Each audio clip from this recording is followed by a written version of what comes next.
वाह, क्या आईपीओ है। रचित सर, जरा सूची लंबी है तो थोड़ा देख कर ही रखना है इस पे, क्योंकि एक बहुत सारे आईपीओ खुले हुए हैं, 9 आईपीओ हैं जिनके ऊपर बात करना ज़रूरी है। शुरू वहां से करूंगा जो आईपीओ आज बंद होने वाले हैं, जिनका थर्ड डे है आज।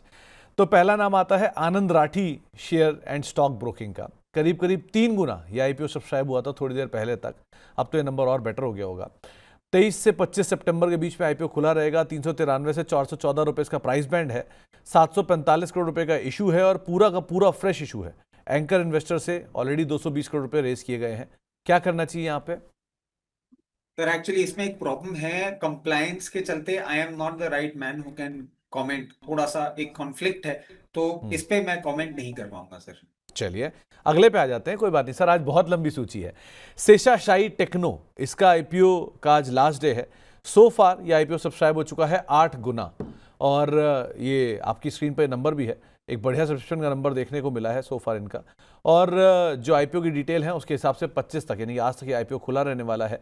करीब 402 से 423 का प्राइस बैंड है और फ्रेश इशू प्लस ओएफएस है। 813 करोड़ रुपए का फ्रेश इशू है, जिसमें से 480 करोड़ रुपए फ्रेश इशू है, सॉरी, और 333 करोड़ का ओएफएस है। 813 पूरा आईपीओ साइज है।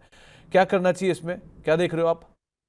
सर इसको मीडियम टर्म के लिए नहीं, एक रीजनेबल लिस्टिंग गेन के लिए सोचा जा सकता है। 1 लॉट 2 लॉट आप अप्लाई कर सकते हैं। जो इनका बिजनेस है वो ठीक है, मतलब क्रेडिट कार्ड बनाते हैं, सब चीजें अभी ज्यादा मैं डिस्कस नहीं करूंगा। But sir reasonable listing gain, not for medium term. Okay. Jaro institute of technology and management, इसका आज तीसरा दिन है। आईपीओ अब तक 9.5 गुना सब्सक्राइब हो चुका है। थोड़ी पहले 5.5 गुना था, 9.5 गुना सब्सक्राइब हो चुका है। आईपीओ की कुछ बेसिक डिटेल आपकी स्क्रीन पर, जहां पर 846 से 890 रुपए इसका प्राइस बैंड है। ये भी फ्रेश इशू प्लस ओएफएस है। 450 करोड़ रुपए के आसपास की टोटल आईपीओ साइज है। 170 करोड़ रुपए का फ्रेश इशू है, 280 करोड़ रुपए का ओएफएस है। और एंकर बुक से भी ठीक ठाक 135 करोड़ रुपए रेज किया था मैनेजमेंट ने। मैनेजमेंट से हमारी बातचीत भी हुई थी। क्या करना चाहिए इसमें? सर बहुत एक्साइटमेंट की उम्मीद ना की जाए। मीडियम टर्म के लिए भी मैं नहीं बोलूंगा। लिस्टिंग गेन के लिए ऑड 8 से 10% तक का लिस्टिंग गेन आपको देखने को मिल सकता है। उसके लिए आप अप्लाई करना चाहें तो कर सकते हैं। ओके। सोलर वर्ल्ड एनर्जी, इसका भी आईपीओ आज बंद हो रहा है। अब तक 27 गुना ये आईपीओ सब्सक्राइब हो चुका है। थोड़ी पहले 12 गुना था, अब 27 गुना हो चुका है। और जो सब्सक्रिप्शन के नंबर्स के अलावा बाकी डिटेल्स हैं वो आपकी स्क्रीन पर है। ये कंपनी का आईपीओ का प्राइस बैंड 333 से 351 रुपए है। फ्रेश इशू प्लस ओएफएस है। 490 करोड़ रुपए का टोटल इशू साइज है। 440 करोड़ रुपए इसमें से फ्रेश इशू है। 50 करोड़ का ओएफएस है। एक स्ट्रॉन्ग एंकर बुक से डिमांड आई थी, 221 करोड़ वहां से रेज कर लिया। अब क्या किया जाए? सर इसके लिए मैं आपको बोलूंगा मीडियम टर्म के लिए भी होल्ड करिएगा। कंपनी अच्छी है, ग्रोथ अच्छी है, कैपेक्स ऑर्डर बुक सब अच्छा है, कैश फ्लो भी अच्छा है। एक हल्का सा नेगेटिव या उसको पॉजिटिव मान सकते हैं, 79% रेवेन्यू इनका एसजीवीएन से आता है, जो कि गवर्नमेंट कंपनी है। कुछ लोग इसको नेगेटिव बोल रहे हैं, मैं कह रहा हूं गवर्नमेंट कंपनी है, बहुत जल्दी हाथ नहीं छोड़ेगी। सिक्योर्ड आपको एक क्लाइंट मिला हुआ है। मैं समझता हूँ रीजनेबल लिस्टिंग गेन्स, और मीडियम टर्म के लिए भी आप इसमें पैसा लगा सकते हैं। 3 आईपीओ जिनका सेकंड डे आज। पहला नाम उसमें आएगा ईपेक प्रीफैब टेक्नोलॉजी टेक्नो का। ये अब तक सेकंड डे पर करीब करीब 51% सब्सक्राइब हो चुका है। ये 45 था थोड़ी बार पहले, अब 51% सब्सक्राइब हो चुका है। आईपीओ का दूसरा दिन है। ये 194 से 204 रुपए प्राइस बैंड है। फ्रेश इशू प्लस ओएफएस है। 504 करोड़ का टोटल इशू साइज है। 300 करोड़ रुपए का फ्रेश इशू है और 204 करोड़ रुपए का ओएफएस है। यहां क्या करना चाहिए? एंकर बुक से 151 करोड़ रुपए इन्होंने रेस किया था, अब क्या करें? सर दूरी बना के रखें। ओके। BMW वेंचर्स, ये कंपनी एक और है जिसका आईपीओ खुला हुआ है, दूसरा दिन है। और यहां पर भी सब्सक्रिप्शन के नंबर थोड़े फीके हैं सो फार। करीब करीब 19% ये आईपीओ सब्सक्राइब हुआ है। छोटा आईपीओ है। जो प्राइस बैंड है वो 94 से 99 रुपए है। 231 करोड़ रुपए का टोटल इशू साइज है और ये पूरा का पूरा फ्रेश इशू है। कंपनी मेजरली जो कामकाज करती है वो स्टील प्रोडक्ट के, स्पेयर पार्ट के, पीवीसी पाइप के, रोलिंग मिल्स के, इन सब के कामकाज में है। कोई राय आप इस पर रखते हो क्या रचित सर?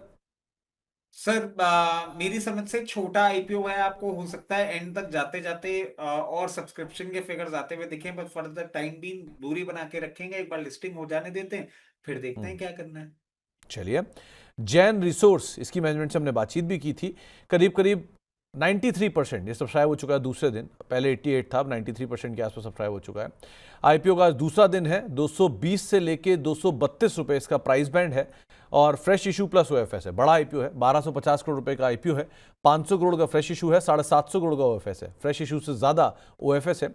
एंकर बुक से डिमांड ठीक ठाक, 562 करोड़ रुपए वहां से रेस कर चुके हैं। क्या करना चाहिए रचित सर इसमें? सर मेरे हिसाब से अगर कंपनी लिस्ट कर जाए उसके बाद अगर इसमें ध्यान देंगे तो ज्यादा बेटर रहेगा। फॉर द टाइम बीइंग इसमें भी दूरी बना के रखेंगे। ओके, दो नए आईपीओ आज और खुले हैं। ट्रॉल्ट बायो एनर्जी, ये एक आईपीओ है जो कि आज खुला है और इस आईपीओ ने खुलने के बाद करीब करीब 15% के आसपास सब्सक्राइब हो चुका है। 11% था, 15% हो चुका है। आज से आईपीओ खुला है और ये खुला रहने वाला है 29 सितंबर तक। 492 से 496 रुपए इसका प्राइस बैंड है।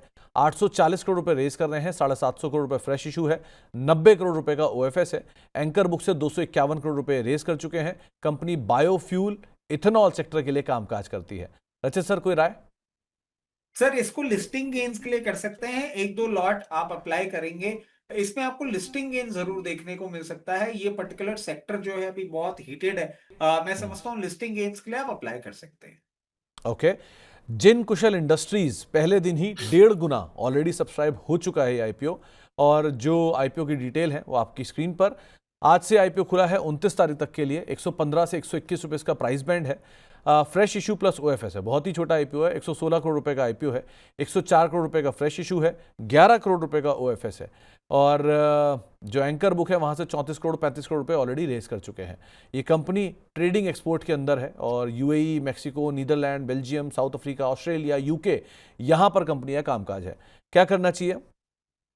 Sir for the time being दूरी बना के रखेंगे, बहुत ज्यादा अट्रैक्टिव तो नहीं लग रहा है और जो हमने सिचुएशन देखी है जियोपॉलिटिकल लेवल पे, थोड़ी दूरी बना के रखते हैं, बेटर है। चलिए, तो ये बहुत सारे आईपीओ, बहुत सारी डिटेल आपके सामने रखी है और 9 आईपीओ हैं। तो रचित सर की राय एक एक इंडिविजुअली आप लोग अलग से सुन लीजिएगा, क्या उन्होंने कहा है किस आईपीओ के लिए। तो ये तमाम आईपीओ की डिटेल, वहां का आईपीओ में इतना ही।